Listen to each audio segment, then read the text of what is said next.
So we have been reading about the plan of forgiveness. And as the Course in Miracles reveals, there are two plans of forgiveness. There's the Holy Spirit's plan of forgiveness, of course, but the ego also has a plan of forgiveness. And the one that you choose depends on which direction you are looking for guidance, whether you look to the ego or to the Holy Spirit for guidance. So, hello and welcome to Miracles on High Plains. My name is Jonica, and our reader today is Atisha B. Before we read the new material, I want to just recall a comment that was made in the previous section. Atisha? The ego, too, has a plan of forgiveness because you are asking for one, though not of the right teacher. The ego's plan, of course, makes no sense and will not work. By following its plan, you will merely place yourself in an impossible situation to which the ego always leads you. The ego's plan is to have you see error clearly first and then overlook it. Yes. So this plan of the ego to look very closely at the error and then somehow try to dismiss it is commonly practiced. And so we're going to do a deeper dive on that practice, that error here and we're going to look at it in two different formats of which we will get into as the reading proceeds. The ego's plan for forgiveness is far more widely used than God's. This is because it is undertaken by unhealed healers and is therefore of the ego. Let us consider the unhealed healer more carefully now. By definition, he is trying to give what he has not received. If an unhealed healer is a theologian, for example, he may begin with the premise, I am a miserable sinner and so are you. If he is a psychotherapist, he is more likely to start with the equally incredible belief that attack is real for both himself and the patient, but that it does not matter for either of them. I have repeatedly said that beliefs of the ego cannot be shared, and this is why they are unreal. How then can uncovering them make them real?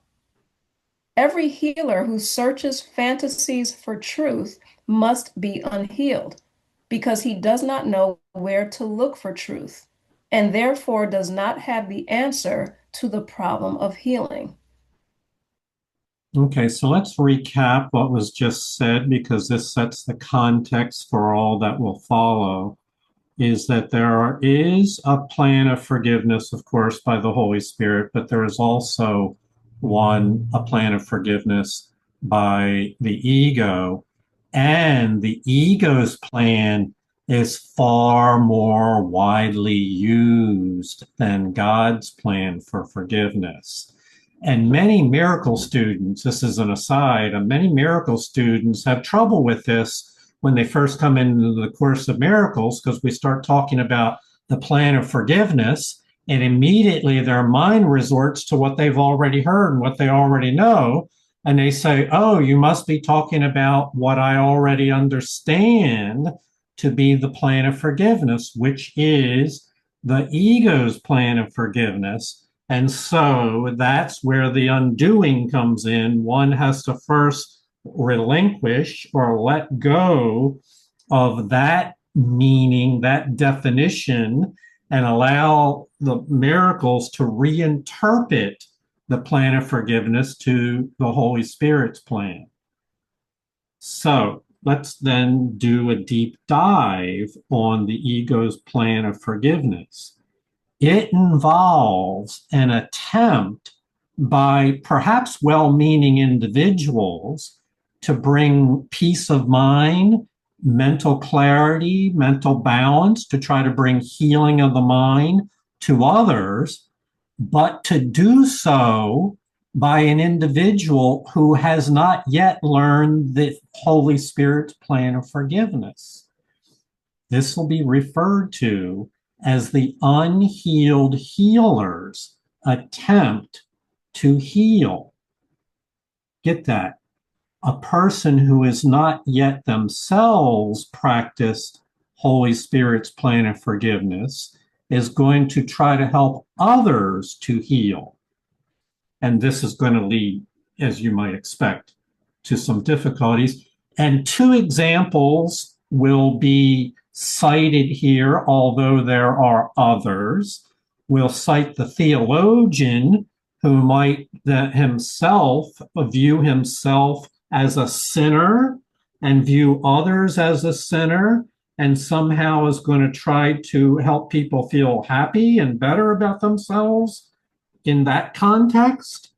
Or the alternative would be someone who's in psychotherapist. This can be a variety of different professional titles. A psychotherapist who starts out with a different set of premises than the theologian, of course, but then winds up running into challenges based upon the thought system that is generally taught within psychotherapy.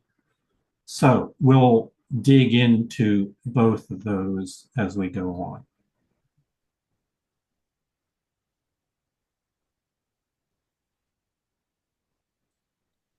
There is an advantage to bringing nightmares into awareness, but only to teach that they are not real and that anything they contain is meaningless. The unhealed healer cannot do this because he does not believe it. All unhealed healers follow the ego's plan for forgiveness in one form or another. If they are theologians, they are likely to condemn themselves, teach condemnation, and advocate a fearful solution.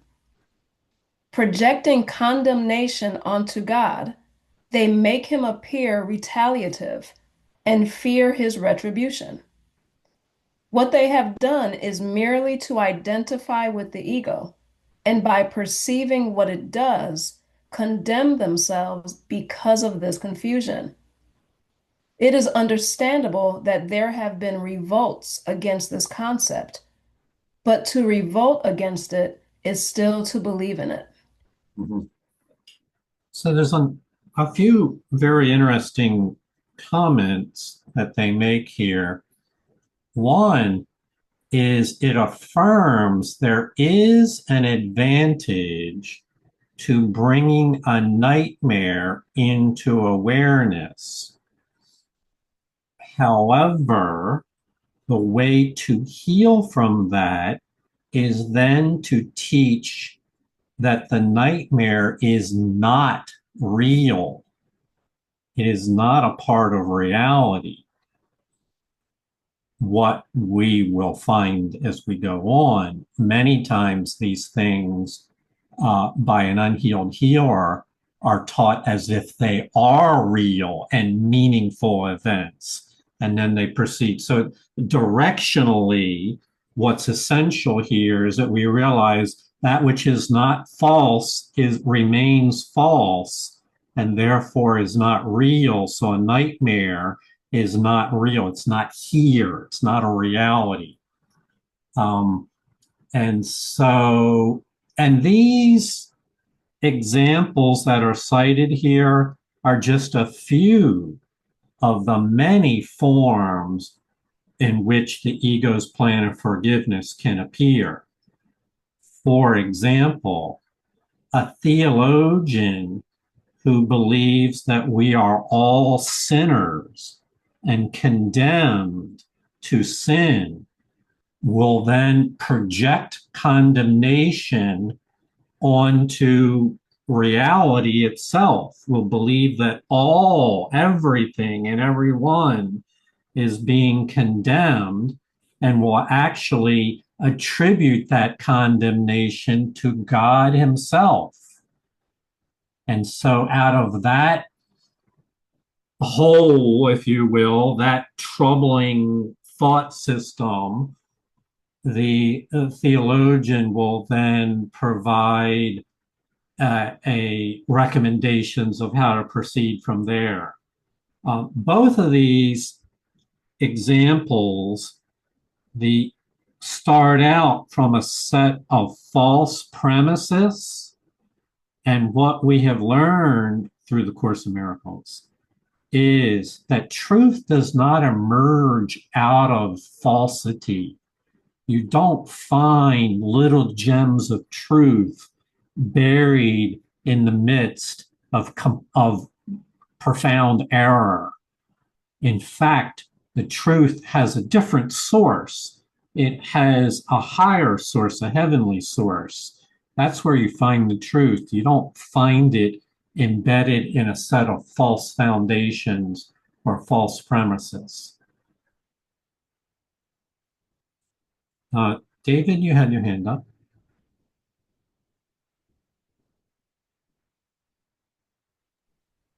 Donica. I think there's a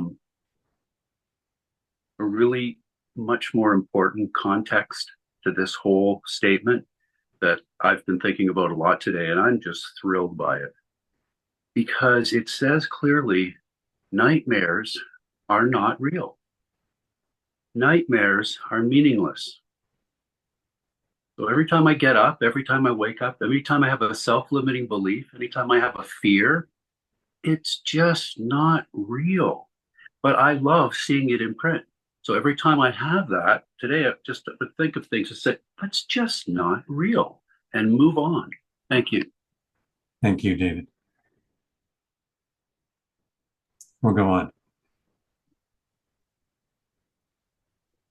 Some newer forms of the ego's plan are as unhelpful as the older ones because form does not matter and the content has not changed. In one of the newer forms, for example, a psychotherapist may interpret the ego's symbols in a nightmare and then use them to prove that the nightmare is real. Having made it real, he then attempts to dispel its effects by depreciating the importance of the dreamer. This would be a healing approach if the dreamer were also identified as unreal. Yet, if the dreamer is equated with the mind's corrective power through the Holy Spirit is denied. This is a contradiction even in the ego's terms, and one which it usually notes even in its confusion.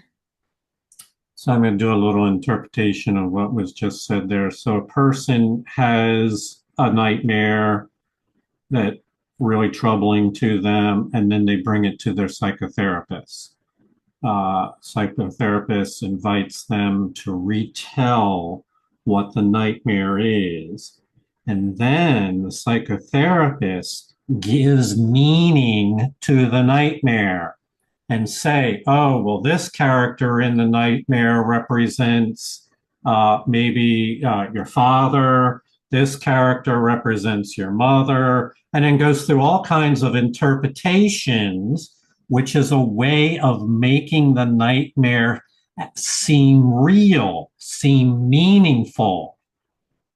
And that would be the chief error in this process. What is implied is that the one who had the dream, one who had the nightmare, is the same as one's mind. So this will be interpreted. Your mind is created by God, and the dreamer, the one who had the nightmare, is equated with the higher mind. This is confused. What we know to be the truth is that the lower mind, or the ego mind, is confused and having all varieties of fearful dreams. but that is not the same as the higher mind. And when the lower mind is equated with the higher mind, the effect of that is that the mind's corrective power through the Holy Spirit is denied. It's blocked. It's obscured because instead we've affirmed that the mind, which is where the healing occurs, is capable of all these nightmares. And so, again, these are just examples of a false foundation, a false thought system, a false set of premises that are being used in a well-intended effort to try to help people out of their difficulties. But as we said, the truth cannot emerge out of a lake of error. The truth emerges from truth, not from error. Susie?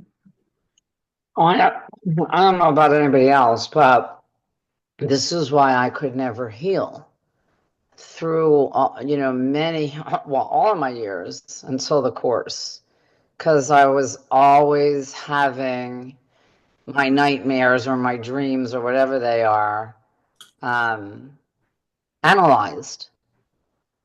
And there was never any real solution. So the Course gave me a solution, and the Course tells me that the Holy Spirit can help heal my mind if I'm willing and if I bring everything to her.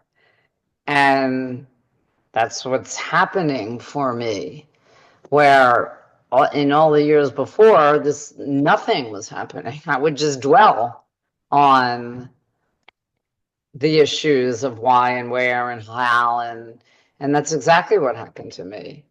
My therapist would make everything real, and we would talk and talk and talk and talk, but there was never a real end game, or there was never any real healing. So I can really, really relate to this, and I know from practical experience now, truly, the Holy Spirit can only heal my mind. Yes. And, it says that in the 12-step programs, power greater than myself can restore me to sanity. So this is great. Thank you. Palm Beach. Thank you, Susan. I want to emphasize once again, and more broadly, it's the effort to interpret the ego's symbols. That can be done in many ways. Symbols exist all around us, and many of them are symbolic of the ego's worldview. What the Course is saying is the effort in trying to find meaning within a bed of ego symbols is not an effective effort for healing. It can, I should say, storytelling can be a wonderfully way to occupy your time. But what we're talking about is the effort to help people to heal. And the Course is steering us away from interpreting the ego's symbols in whatever form that may take.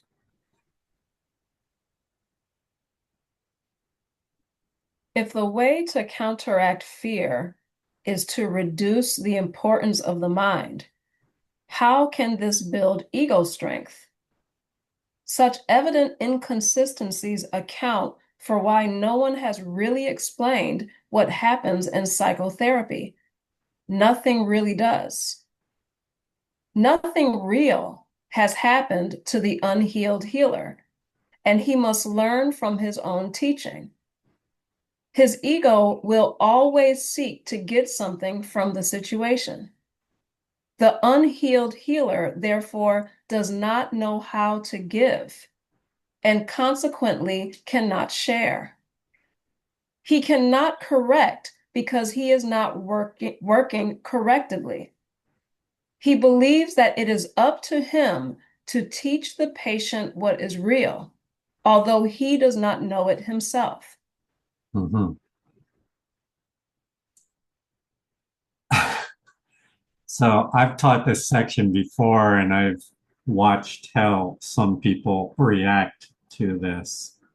What it says here is for an unhealed healer that his ego will always seek to get something from the situation.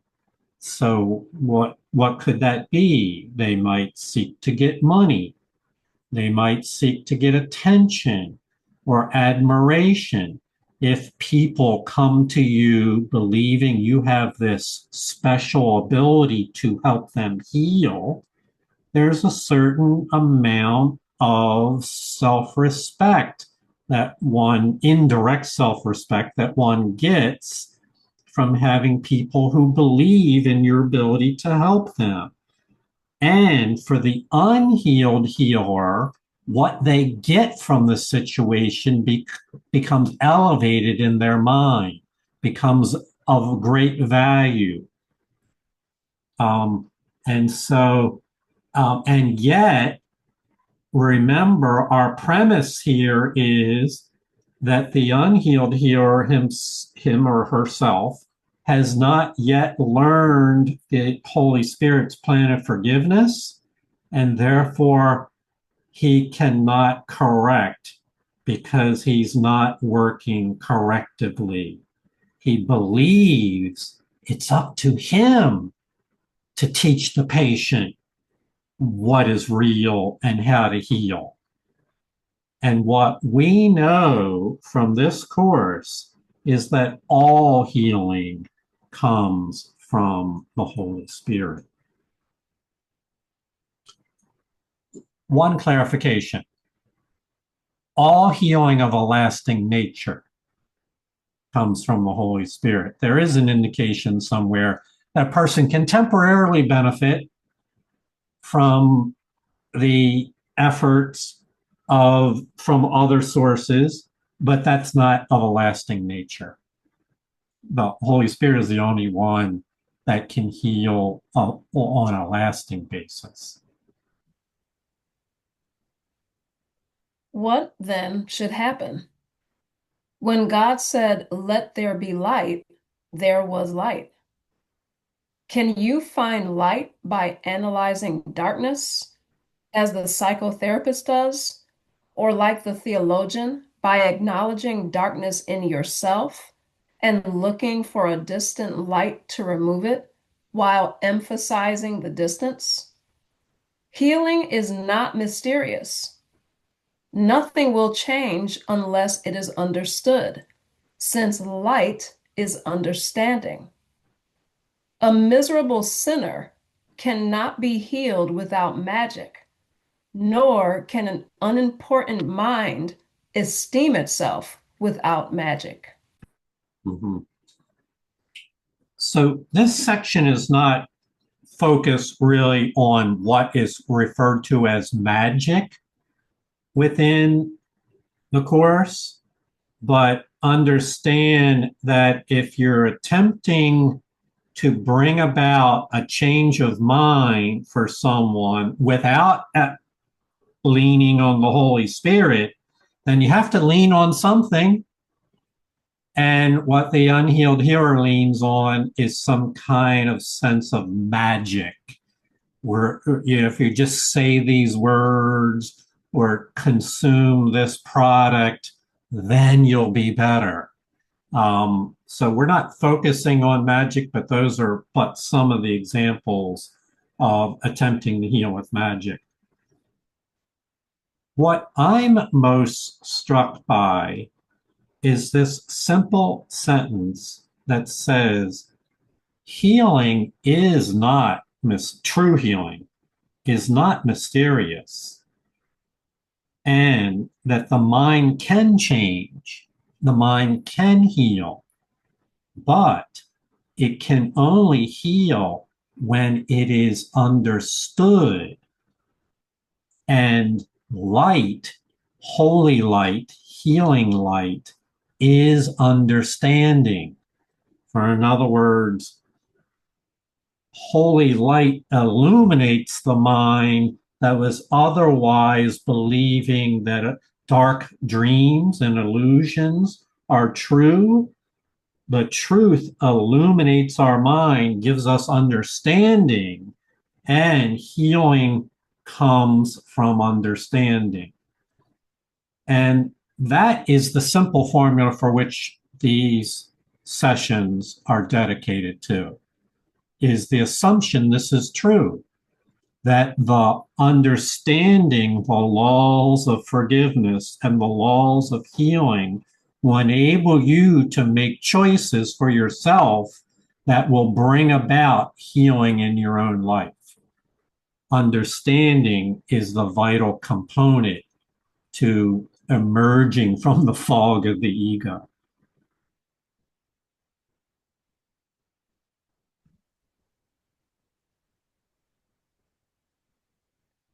Both forms of the ego's approach, then, must arrive at an impasse, the characteristic impossible situation to which the ego always leads.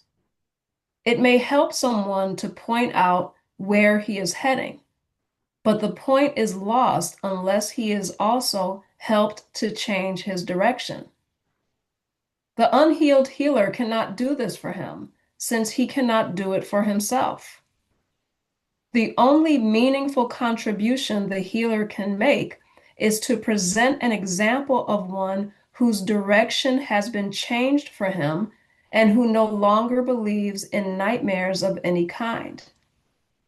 The light in his mind will therefore answer the questioner, who must decide with God that there is light because he sees it. And by his acknowledgement, the healer knows it is there. That is how perception ultimately is translated into knowledge. The miracle worker begins by perceiving light and translates his perception into sureness by continually extending it and accepting its acknowledgement.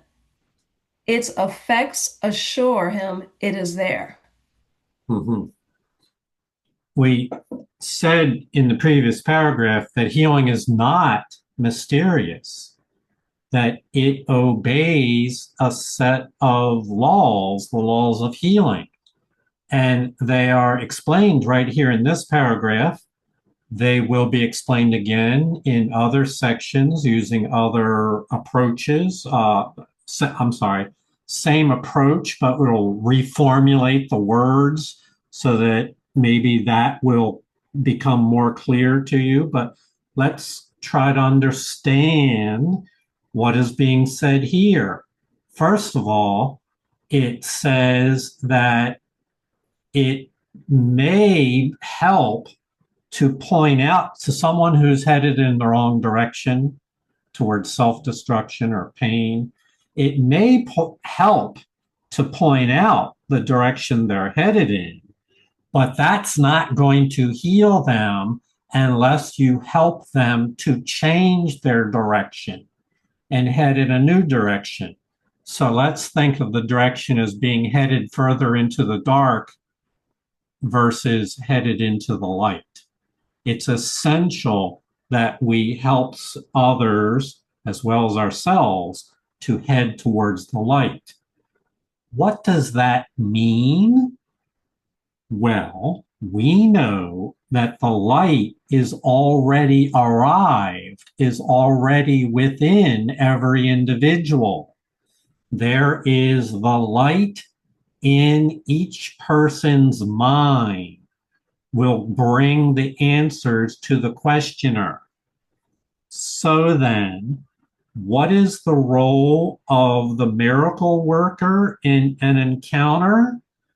It's to remember, to decide with God that there is light in the mind of the person in front of you, to acknowledge their divine inheritance. They are too a child of God. By this acknowledgement, the healer themselves knows that it is there. And this process of remembering, recognizing, and accepting the presence of the light in life itself, this is how perception ultimately raises to the highest level. The miracle worker begins by perceiving light, and then that by perceiving light, he becomes firm in his awareness, assured of his perception, confident and certain of the presence of something greater than themselves. And this becomes a sureness that, and then the practice repeated again and again, continually extending it and accepting its awareness, its acknowledgement. This assures the miracle worker that it's there. And friends, this is what really gives one strength and power, because as long as you're in a state of doubt and uncertainty and low confidence in miracles, that will interfere with one's ability to function in a healing role. And so when we get the attention off of ourselves and into the awareness of the light in others, this becomes the determining factor. The light in his mind will answer your brother's questions and decide, and then the other person is influenced by your perception of the light within them. So this is how the laws of healing work.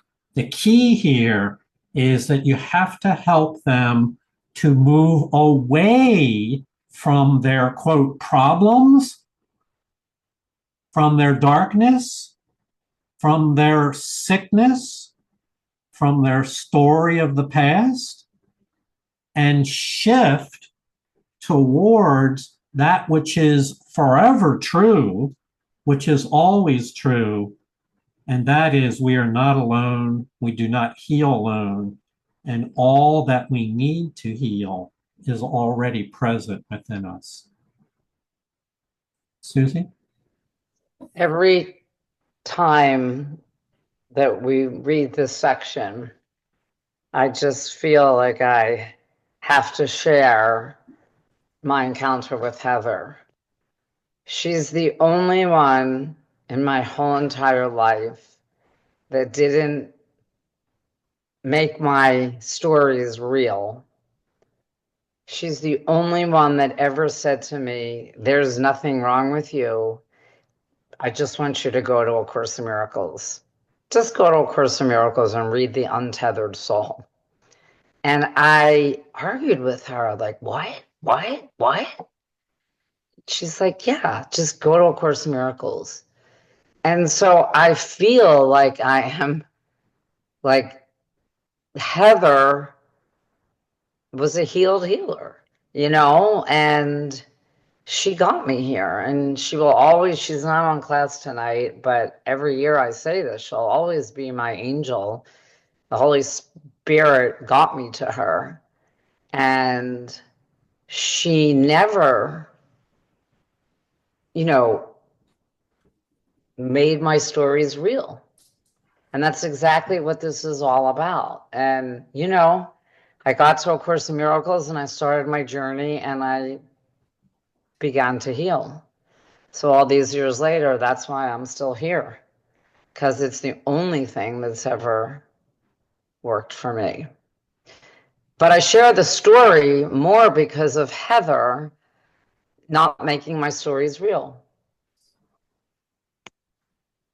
It's really a perfect illustration of what we're talking about here, because I don't want to put words in your mouth, but Susie went to other people seeking help and got a different impact And so, yes, Heather read these lessons and knew that that was her role. Um, really a great example. Thank you for sharing that.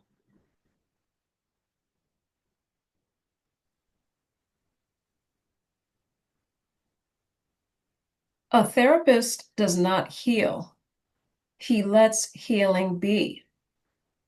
He can point to darkness, but he cannot bring light of himself, for light is not of him. Yet, being for him, it must also be for his patient.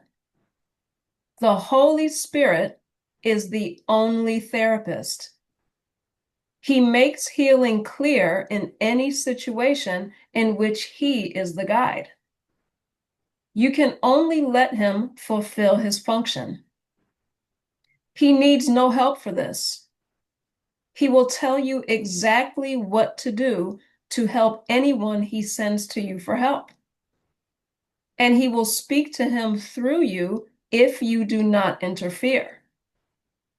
Remember that you choose the guide for helping, and the wrong choice will not help. But remember also that the right one will. Trust him, for help is his function, and he is of God. As you awaken other minds to the Holy Spirit through him and not yourself, you will understand that you are not obeying the laws of this world, but the laws you are obeying work. The good is what works, is a sound, though insufficient statement. Only the good can work. Nothing else works at all. Hmm.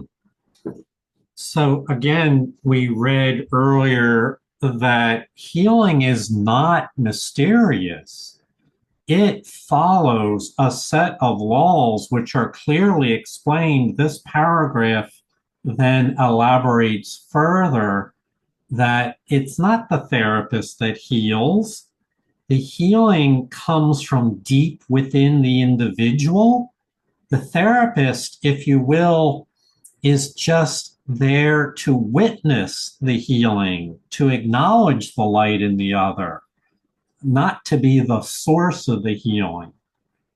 Um, because the universal law is that the Holy Spirit is the only therapist that can bring you to heavenly peace. Said another way, it is not possible to find heavenly peace by going around or avoiding the Holy Spirit.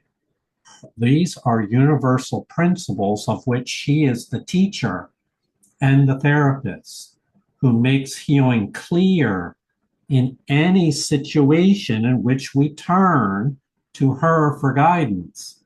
And so, to repeat a theme that was in the previous section, this is her function, is to heal and guide people along the path to happiness. All you need to do is let the Holy Spirit fulfill his function, not attempt to do it yourself. He will tell you exactly what to do to help anyone, but you have to turn in those moments towards the light and away from the darkness.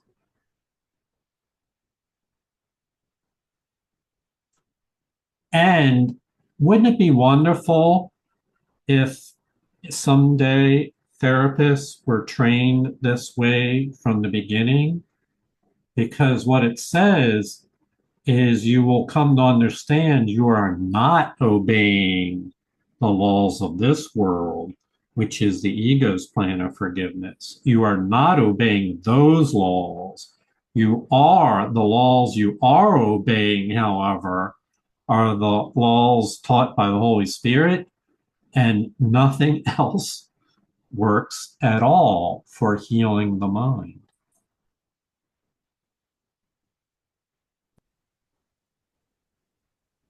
This course offers a very direct in a very simple learning situation and provides the guide who tells you what to do.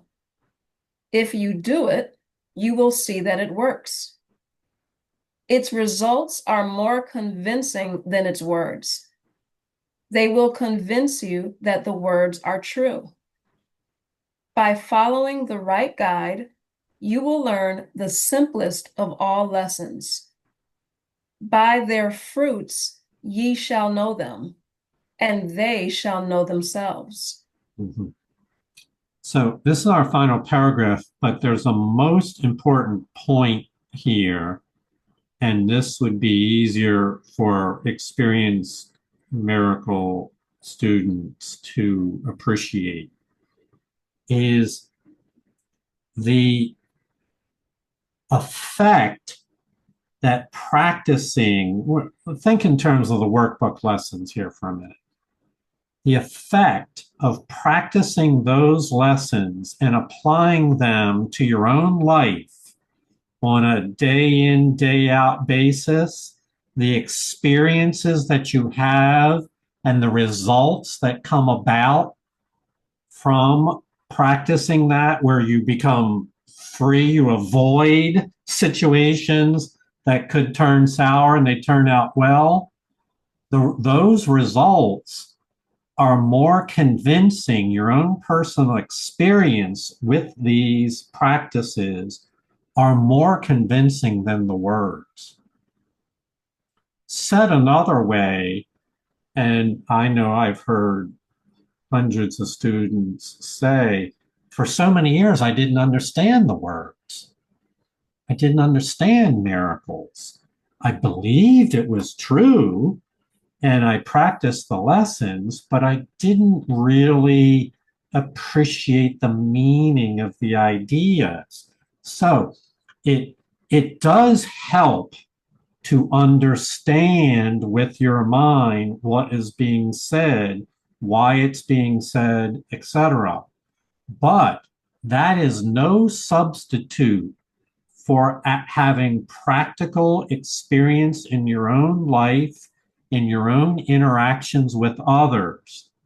Said another way, when we talked about helping an individual turn from the darkness to the light, one experience of facilitating an individual that turns away from their nightmares and their darkness and begins to get a glimpse of the light within themselves and sees that you believe in the light within them, that one experience will do more to convince you than the words will.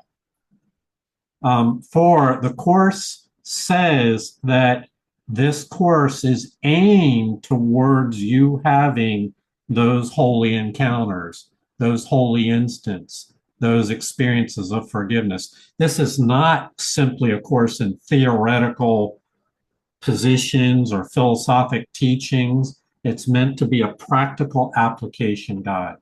So the results are more convincing than the words. The results will convince you that the words are true, will give you confidence, will help remove doubt, will increase your faith. And you will learn more quickly as a result of those experiences. And as it says, by your fruits you shall know them, and they shall know themselves. So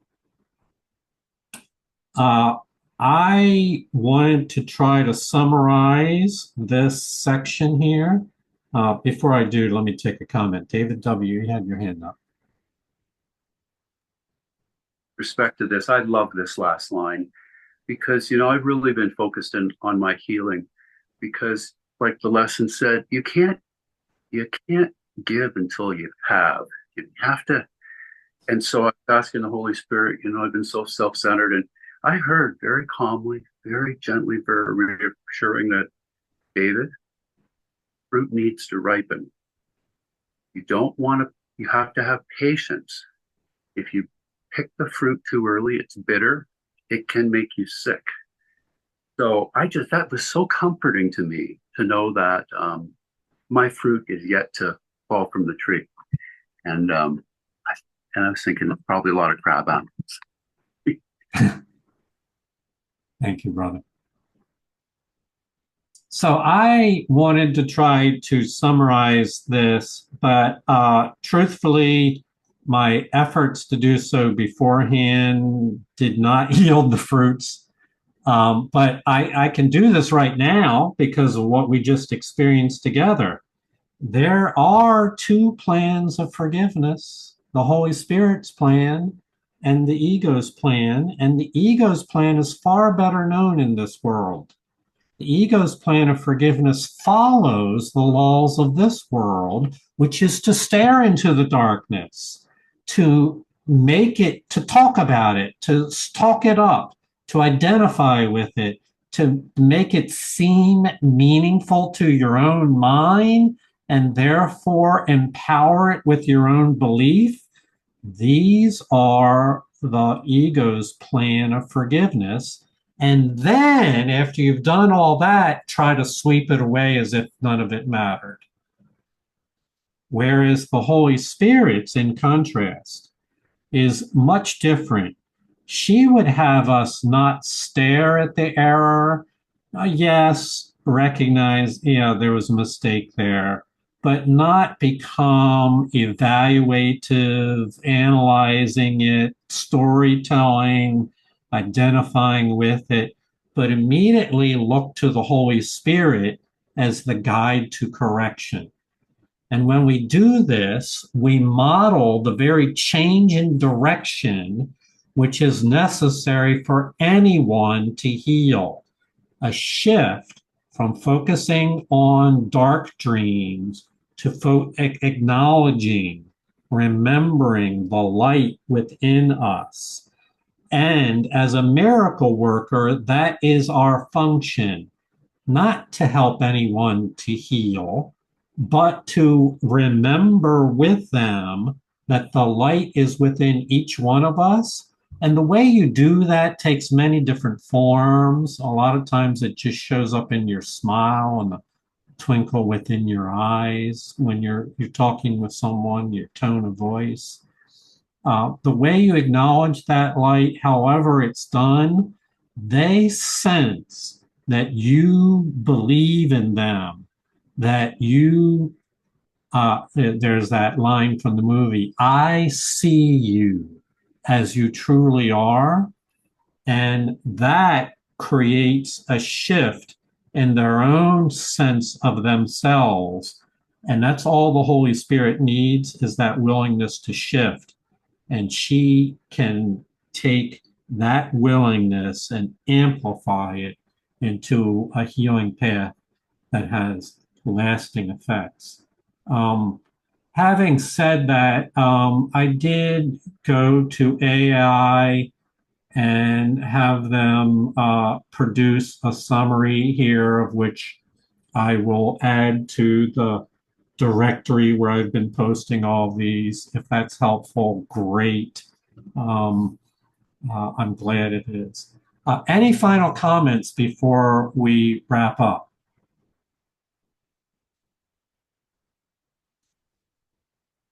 Okay, well, I want to thank Atisha for being our reader. Thank you, my dear. Thank you all for your comments. It's so good to see your happy faces here. I'm so happy that we can get together and do this again. We'll do it again tomorrow evening. I'll look forward to connecting real soon. Namaste. Namaste, everybody. Namaste. Thank you. Great section. Thanks, Atisha. Peace and love. Thank you, Yannicka. Thank you, Georgette.